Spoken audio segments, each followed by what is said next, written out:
Hello everyone, welcome back to Spararia YouTube channel.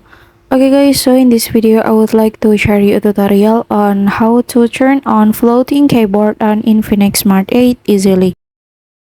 Okay guys, as we know together that floating keyboard is a flexible keyboard that you can adjust the size of the keyboard so that is make it easier for us to type. And then how to turn on the floating keyboard is quietly easy and I will show you how to do that. Okay, first thing first, I will go to notes to show the keyboard guys like this. And so yeah, now we can go to the icon on the left top of the keyboard, this, and then now you can activate the floating keyboard.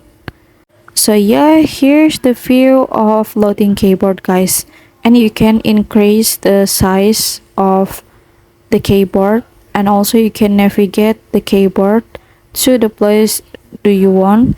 You can click for this strip and then you can navigate to the position that you want. You can also adjust the size like this.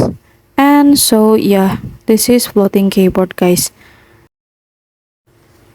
So here's the tutorial on how to turn on floating keyboard on Infinix Smart 8, and don't forget to subscribe to our YouTube channel and get notified from it so you don't miss another interesting video from this channel. And thank you so much for watching.